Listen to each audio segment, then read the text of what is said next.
Muy buenos días chicos, bienvenidos a una nueva clase de política y ciudadanía. Hoy estoy probando un micrófono nuevo que me acabo de comprar, así que espero que salga todo bien. Vamos a ver en esta oportunidad la unidad número 4. Trataremos toda la unidad en esta clase virtual y el resto de la semana serán actividades relacionadas a este tema. Esta unidad es la unidad sobre ciudadanía, que le da la segunda parte del nombre a esta materia, que tiene que ver con todos los derechos y obligaciones que tenemos como ciudadanos. Y la última unidad con la que cerraremos la materia será sobre los derechos humanos, pero no nos adelantemos y vamos al tema que nos trae hoy. La palabra ciudadanía viene del latín civitas, que es básicamente el nativo de una ciudad y da cuenta de una persona que tiene derechos y obligaciones respecto de esa ciudad. Vivir en una ciudad implica vivir en una comunidad, en una sociedad. Es decir, no puedo pensar solamente en mis propios intereses, sino que tengo que pensar también en el colectivo, porque, como dice la vieja frase, mi libertad termina donde empieza la libertad del otro. Por ende, ser ciudadano va a implicar tener derechos y obligaciones respecto tanto de la sociedad como del Estado. El Estado no puede abusar de su poder, limitando mi libertad de expresión, pero a su vez yo tengo la obligación de pagar impuestos para que ese Estado pueda sustentarse. Igualmente, este concepto de ciudadanía fue cambiando a lo largo del tiempo. Cambia en cuanto a lo que significa ciudadanía y, más importante, quiénes son los ciudadanos, porque no todas las personas que viven en un país son consideradas ciudadanos, o por lo menos no lo era en la antigüedad. Por ejemplo, en las polis griegas, en la antigua Grecia, cuando hablábamos de democracia, decíamos siempre que todos los ciudadanos participaban de la política. La trampa de este sistema es que no todos los habitantes de la polis eran ciudadanos. Por ejemplo, no eran ciudadanos las mujeres, los extranjeros o hijos de extranjeros, los esclavos y los menores de edad. Solo el que era ciudadano tenía la posibilidad de participar de la política. Los demás se encargaban solamente del ámbito privado. Y hay una segunda división acá dentro de los ciudadanos. Los ciudadanos que tienen recursos y los ciudadanos que no. Los que no tienen recursos tienen que destinar su tiempo a trabajar para poder sobrevivir. Los que sí tienen recursos pueden comprar un esclavo y que trabaje por ellos. Entonces, de estos dos sectores, solamente los ricos podían encargarse de la política porque tenían el tiempo necesario para hacerlo. Cuando asume Pericles, uno de los gobernantes de Grecia, pone una reforma por la cual se empieza a pagar la función política.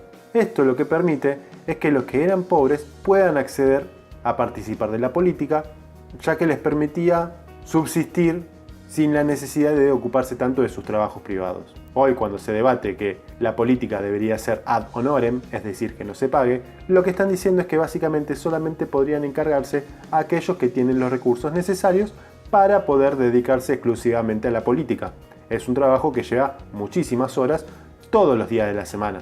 No se trabaja solamente 5 minutos los jueves. Entonces, si la política fuera ad honorem, una persona pobre o que vive en la villa o que no tenga estudios o que simplemente sea un militante, no va a poder dedicarse a la política justamente porque no va a poder comer.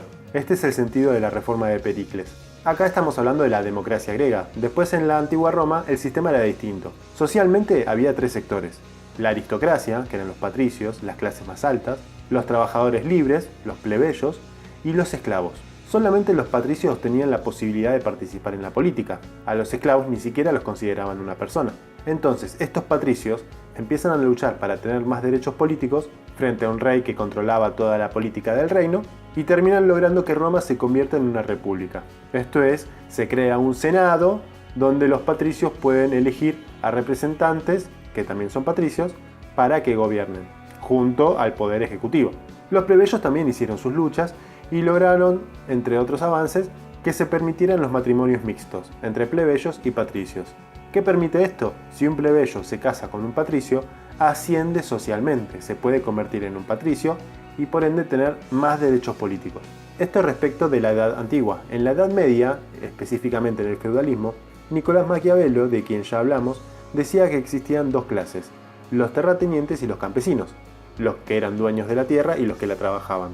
Los primeros eran holgazanes y parásitos, para Maquiavelo.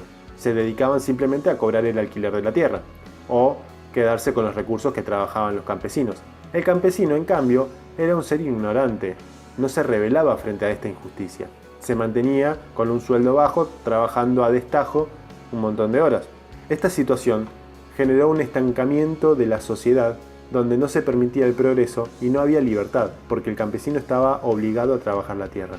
Cuando aparece la burguesía, esta burguesía comercial que empieza a tener más recursos económicos, empieza a haber todo un progreso social mucho más importante que luego obviamente derivó en grandes reformas como la de la Revolución Francesa que vamos a ver en la siguiente parte. Como ven, va cambiando el sentido de quiénes son los ciudadanos a lo largo del tiempo, se fue ampliando un poco y en la Revolución Francesa se amplía mucho más. Más personas pasan a ser ciudadanos.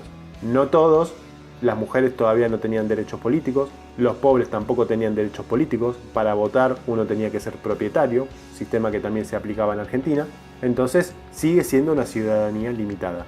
Y ahí es cuando entra el concepto de ciudadanía plena. ¿Qué entendemos hoy por ciudadanía plena? Y acá podemos analizar un sociólogo inglés llamado Thomas Marshall, que dice que la ciudadanía plena es cuando tenemos tres tipos de derechos: derechos civiles, políticos y sociales. Y obviamente esto está relacionado con la clase social a la que pertenecemos, porque las clases más bajas tienen mayores dificultades para acceder a una ciudadanía plena. Entonces, vinculándolo con el avance de la ciudadanía a lo largo de la historia, los primeros derechos que surgieron fueron los derechos civiles, que básicamente lo que hacen es regular las relaciones que existen entre las personas entre sí y entre las personas con la propiedad.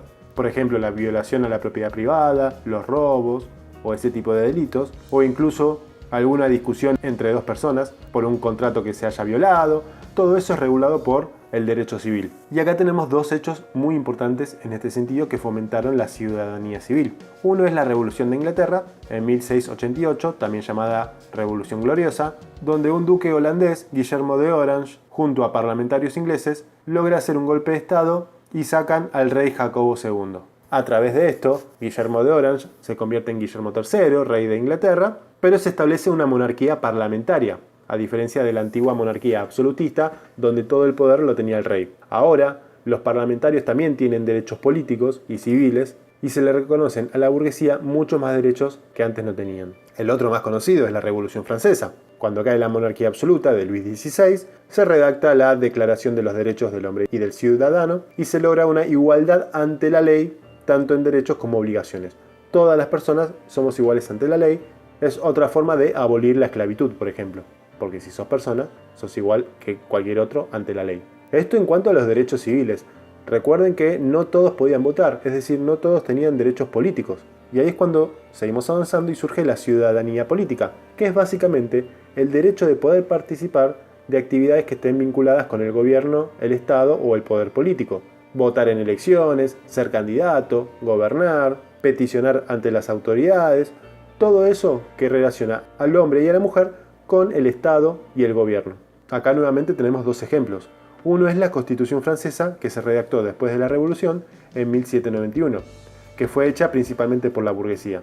Estableció el sufragio, pero era un sufragio censitario, es decir, solamente votaban aquellos que tenían propiedades. Si uno no tenía propiedad, no podía votar.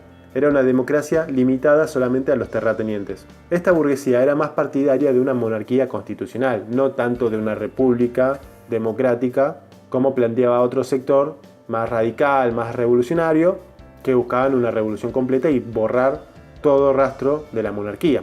Esta división enfrentó a los girondinos o a la planicie frente a los montañeses o los jacobinos. Y acá, como curiosidad histórica, voy a explicar un poco estos términos que se aplican hoy en día. La diferencia entre montañeses y planicie tiene que ver porque los girondinos, los más conservadores, estaban ubicados en la zona baja de la Cámara de Representantes, mientras que los montañeses, los jacobinos, estaban en las partes más altas, por eso se decía que estaban en la montaña.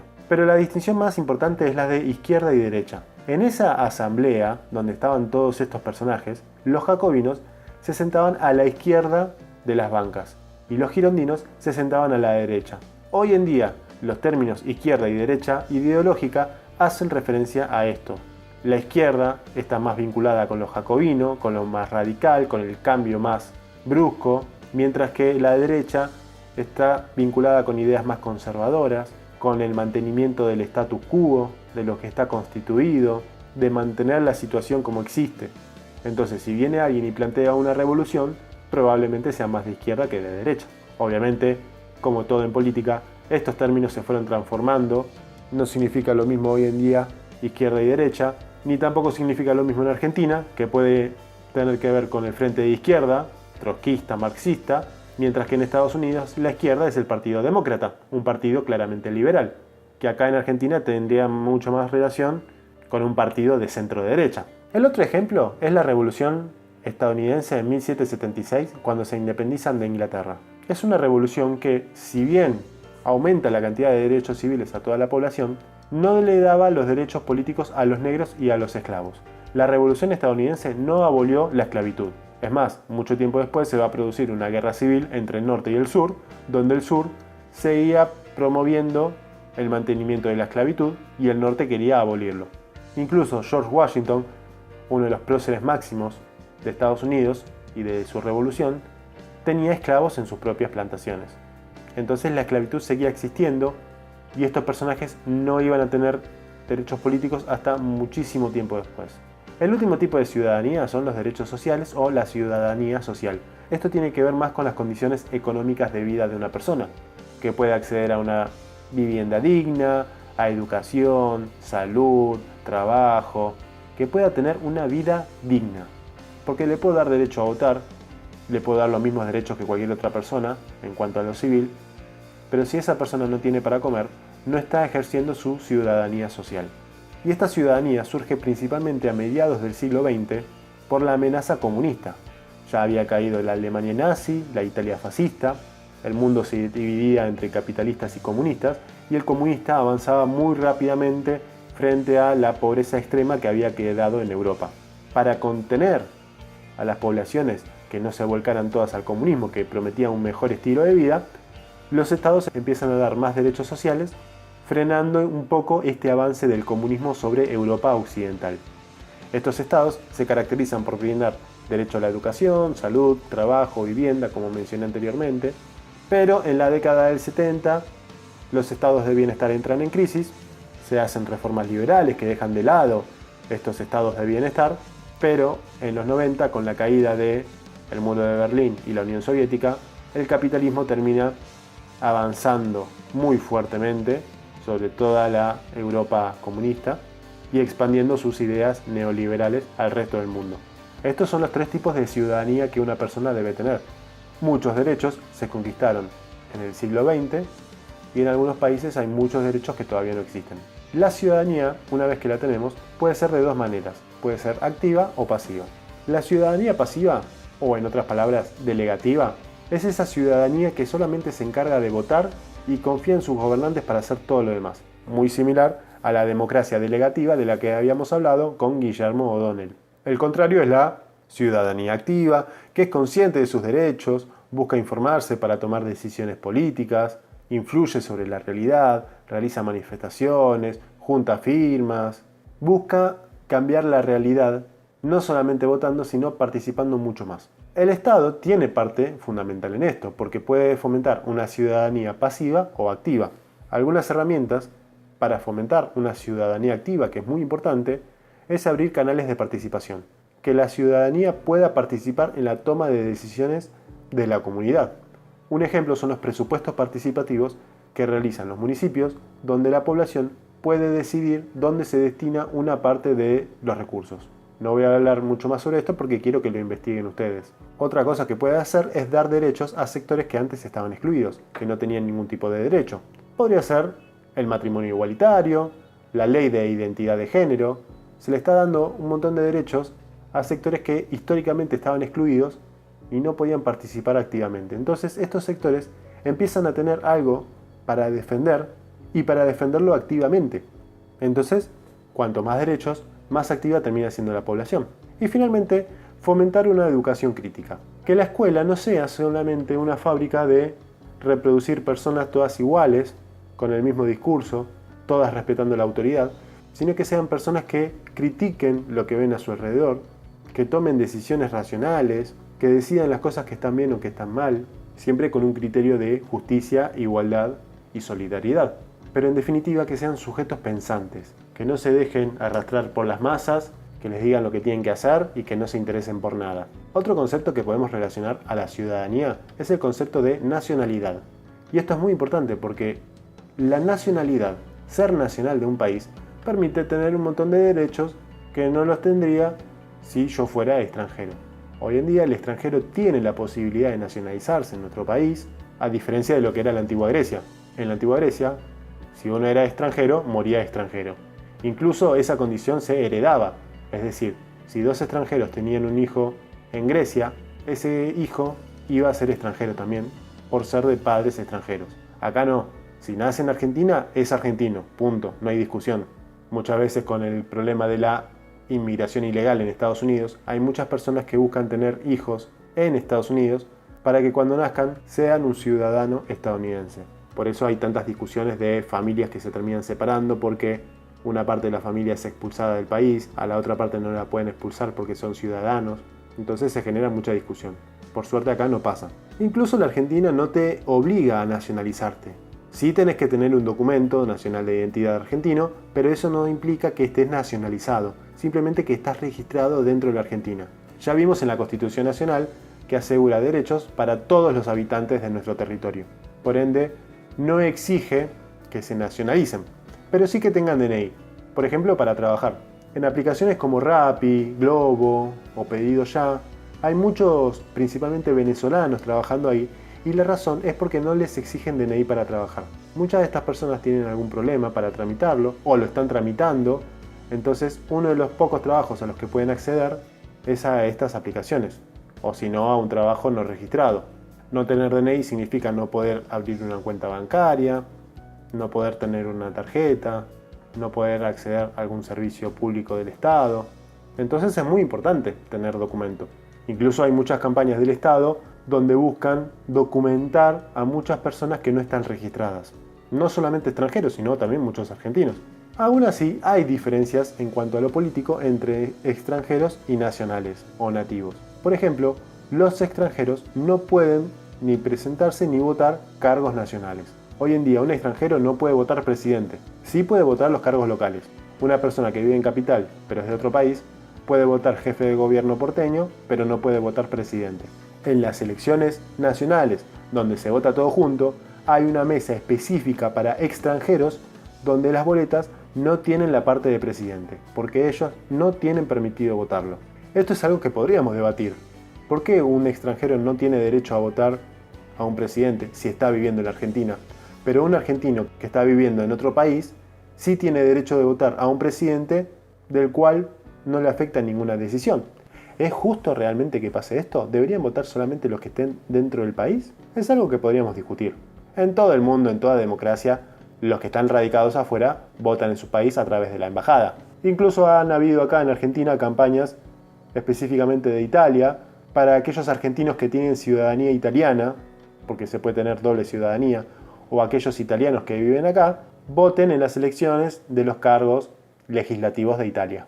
Sí es un poco más lógico que un extranjero no se pueda presentar a un cargo ejecutivo, aunque acá también tenemos discusiones. Un político llamado Francisco de Narváez quería presentarse para presidente, pero la ley no le permitía eso. De Narváez era de padres argentinos, pero él había nacido en Colombia. Ahora bien, se mudó de Argentina a los 4 años. Entonces prácticamente era argentino. Era más un tecnicismo de por qué no se podía presentar. Sin embargo, la ley no se lo permitía. Para poder presentarse para presidente hay que ser argentino nativo. No nacionalizado, sino nativo. Es decir, que se nació en este territorio. Respecto al concepto de nacionalidad y su relación con la ciudadanía, hay ya varias discusiones porque no todos los nacionales de un país son ciudadanos. Ya lo vimos en la antigua Grecia, que por ejemplo las mujeres, si bien eran nacionales griegas, no eran ciudadanas. O los menores de edad. Pero también se da el caso contrario, donde a veces no todos los que nacieron en ese país son nacionales, porque puede tener problemas con su registro de nacimiento, falta una partida o lo que fuere, o porque para ser nacional el Estado exige que sea hijo de nacionales, no solamente haber nacido en el país, como también en el caso de Grecia, donde hijo de extranjeros hereda condición de extranjero. Y una última causa puede ser el exilio político. Muchas personas que se tienen que exiliar por causas políticas y se les niega la nacionalidad, sus derechos políticos y se tienen que ir del país prácticamente.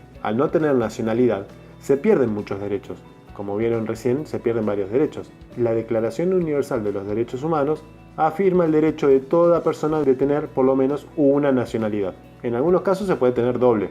Por ejemplo, los que son nietos de italianos podrían sacar la doble ciudadanía italiana. Entonces no serían extranjeros en Italia, por poner un ejemplo. Y en el caso europeo se avanzó mucho más porque con la creación de la Unión Europea, además hay una nueva ciudadanía que es la ciudadanía regional. Más allá de ser nativo de un país, también hay una supranacionalidad que es una nacionalidad europea. Eligen parlamento, tienen autoridades. Acá en Argentina estamos bastante lejos de eso, específicamente en lo que tiene que ver con el Mercosur, porque en lo que refiere al paso de las personas de un país al otro, solamente se requiere el documento, cuando en otros países se requiere una visa y otros documentos más importantes. Pero acá, moviéndonos dentro de los países del Mercosur, por un acuerdo entre los distintos gobiernos, solamente alcanza con el DNI. Entonces yo puedo ir a Uruguay, Brasil, solamente presentando mi documento. Vamos a hablar ahora de la sociedad, cómo está organizada, porque la sociedad está organizada de varios grupos contrapuestos. Muchas veces se habla de pueblo, la gente, como si fuera todo un grupo unificado que pensara igual, cuando en realidad son todos un montón de grupos contrapuestos con ideas totalmente contrarias. Entonces, entre estos grupos que piensan tan distinto, va a haber negociación, va a haber conflicto, todo el tiempo. Lo importante es que en la democracia todos tienen el derecho de ser escuchados. Vuelvo al debate del matrimonio igualitario. No estábamos todos de acuerdo con eso. Había un gran sector de la población que estaba en contra. Y tuvieron el derecho de manifestarse, tuvieron el derecho de participar del debate público, de tener diputados que voten en contra de la medida.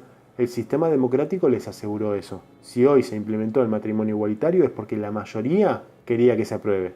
Pero la minoría, que estaba en contra, tuvo derecho a expresarse. Y acá quiero destacar lo que dice un jurista, filósofo y politólogo italiano que se llama Norberto Bobbio, muy importante en la ciencia política, que habla justamente de este pluralismo. No son los individuos, sino los grupos, los protagonistas de la vida política en una sociedad democrática, en la que ya no hay un solo soberano, ni el pueblo o la nación, compuesto por individuos que adquirieron el derecho de participar directa o indirectamente en el gobierno, el pueblo como unidad ideal o mística, sino el pueblo dividido objetivamente en grupos contrapuestos, en competencia entre ellos. La realidad que tenemos ante nosotros es la de una sociedad centrífuga, que no tiene un solo centro de poder, la voluntad general de Rousseau, sino muchos, y merece el nombre en el que concuerdan los estudiosos de la política de sociedad policéntrica o poliárquica.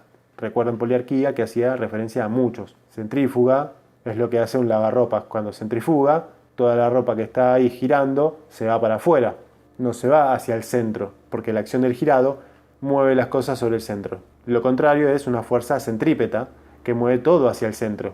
Bobbio lo que está diciendo es que la sociedad no es centrípeta, no va todo hacia un centro de poder, sino que hay muchos centros de poder distintos. El Estado sí es uno de los más importantes, pero también hay otros, sindicatos, cámaras empresariales, grupos de presión, hay un montón que los vamos a ver en la siguiente diapositiva. Lo último que tenemos que entender sobre este pluralismo es que no es el individualismo lo que es más importante, sino que hay una asociación de grupos.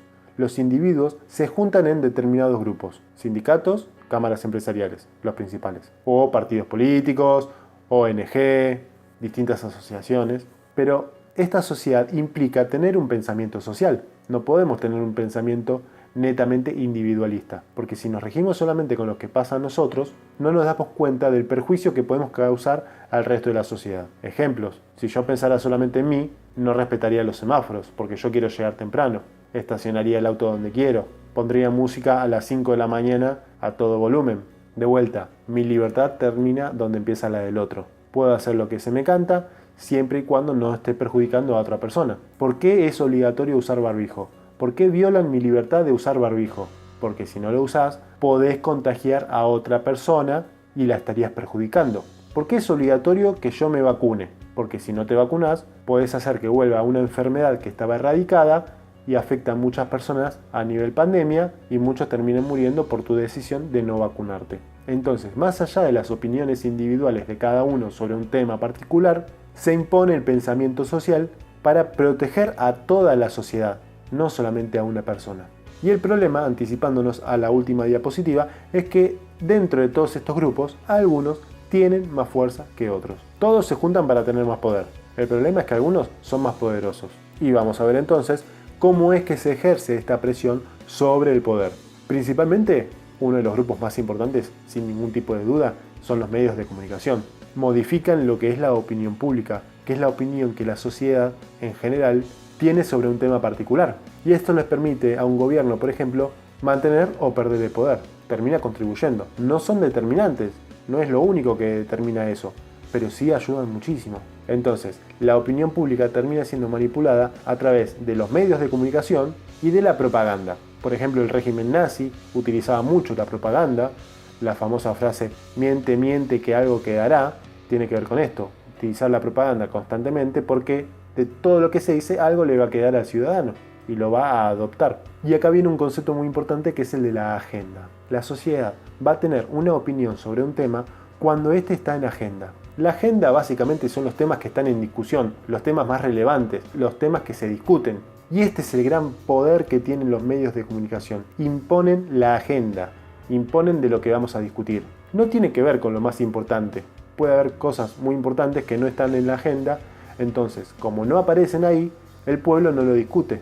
Uno cuando discute de política, en su familia o cuando discutimos en el colegio, discutimos sobre temas que aparecen en la agenda. La inflación, la inseguridad, los controles al dólar, casos por ahí de represión policial, como el caso de Santiago Maldonado, de Facundo Castro. El gran poder entonces de los medios de comunicación es instalar un tema dentro de la agenda. ¿Por qué este poder es tan importante? Porque si a mí no me gusta el gobierno que está en el poder, voy a instalar un montón de temas que lo perjudican. Ahora bien, si el gobierno me gusta, voy a instalar temas que lo terminen beneficiando. Y acá voy a tomar los ejemplos de Clarín y C5N, que son los dos extremos ideológicos de los medios de comunicación. Cuando gobernaba Macri, Clarín hablaba de la corrupción kirchnerista, desviaba la atención a través de la agenda. Por su parte, C5N hablaba de todos los casos de corrupción del macrismo. Cuando asumió Alberto Fernández, la agenda de C5N cambió. Por un lado habla de las cosas buenas del gobierno y además de los casos de corrupción del macrismo. Mientras que Clarín, gobernando Alberto Fernández, en vez de hablar de los casos de corrupción del gobierno anterior, habla de los problemas del gobierno actual. Entonces, desde estos dos medios de comunicación se buscan instalar temas en la agenda que perjudiquen o beneficien a un político determinado. Para resumir, a través de esta influencia logran beneficiar o perjudicar a un político. Estas presiones que se hacen sobre el poder pueden ser positivas o negativas. Es decir, la ciudadanía en general presiona sobre el poder político, a veces presiona para algo bueno, a veces para algo malo, a veces de una forma legal o a veces de forma ilegal. Por ejemplo, pueden ser individuos que estén dentro o fuera del gobierno, instituciones de gobierno determinadas que presionan al político que comanda el gobierno, grupos multitudinarios, manifestaciones o grupos que se organizan como sindicatos, ONG o algún otro tipo de organismo. Los métodos a través de los cuales ejercen presión pueden ser legales o ilegales, o algunas zonas grises entre la ilegalidad y la legalidad, algunas faltas menores. Lo legal es claro, una manifestación es totalmente legal y se puede hacer. Un corte de calle, ahí ya sería un poquito más rozando lo ilegal, la contravención, las faltas menores. Tirar una bomba en una manifestación, ahí sí ya sería más ilegal. Algunos ejemplos de presiones ilegales más ocultas pueden ser la persuasión, por ejemplo ofreciendo dinero, las amenazas sobre un político, el chantaje, ofrecerle dinero ya sea en negro o blanco, hacer sabotajes. Recuerdo que en una oportunidad se hablaba mucho de que había desabastecimiento de combustibles cuando no había ninguna prueba de eso. El problema es que la gente había ido a cargar y efectivamente no podían cargarles combustibles, dando cuenta de que los medios tenían razón. Pero ¿qué había pasado en realidad? Los medios empezaron a hablar de desabastecimiento y cuando uno sabe que no va a tener combustible, lo primero que hace es agarrar el auto y llenar el tanque. Entonces, gracias a esa noticia, lograron que muchas personas fueran a comprar combustible, un volumen mucho más alto del normal, y terminaron desabasteciendo a las estaciones de servicio. Pero no porque faltaba petróleo, sino porque se vendió más de lo que se esperaba, de lo que se estaba acostumbrado. Y también pueden ser acciones directas, como movilizaciones y huelgas, esto ya obviamente dentro de lo que es legal. A todos estos grupos los llamamos grupos de presión, grupos de interés, que son un grupo de personas con un interés común que presionan sobre el gobierno intentando influir en esas decisiones. Se los llama generalmente lobistas o cabilderos. Un lobista es un representante de un grupo de presión que busca influir de alguna manera en los diputados, en los ministros, en algún responsable político para tergiversar o modificar alguna norma política que se esté debatiendo. Creo que si vamos a hablar de lobby, el ejemplo de Estados Unidos es realmente muy bueno. Donald Trump es apoyado por petroleras y otras empresas e industrias de ese estilo, mientras que Joe Biden, el demócrata, es apoyado principalmente por empresas de tecnología, Facebook, Google, Apple. Y eso explica un poquito entonces las tantas peleas que tiene Donald Trump con Twitter, que le terminan bajando varios tweets diciendo que son fake news. Pero el problema es que si Facebook financia tu campaña, pone un montón de guita para que vos puedas ser presidente, cuando seas presidente no le vas a tener que devolver el favor. Ese es el gran problema con las campañas políticas, con los financiamientos de las elecciones, que las empresas puedan financiar a los partidos políticos. El hecho de que haya tanta oscuridad sobre este tema hace que los políticos terminen devolviendo favores, porque el día de mañana, 2 años después, esa empresa que puso toda una torta para tu campaña, en 2 años la va a poner para tu rival. Si no, porque hay tantos políticos tratando de llevarse bien con Clarín. Y lo digo desde Néstor Kirchner, autorizando la fusión entre Multicanal y Cablevisión, 2 empresas de cable muy importantes, Cablevisión perteneciente a Clarín, y que eso le permitió hacer una concentración económica impresionante. O también lo digo sobre Mauricio Macri y la autorización de Clarín a comprar la empresa Telecom, concentrando aún más el mercado. Si estamos en contra de los monopolios, ¿por qué se permitió esto? Pero la clase y la unidad termina con este tema. Las próximas semanas serán de actividades sobre esta temática y ya sí entraremos en la próxima unidad en los derechos humanos. Así que por ahora terminamos acá. Gracias por ver la clase. Díganme qué les pareció el nuevo micrófono, espero que se escuche mejor. Y nos vemos en la próxima oportunidad. Hasta luego.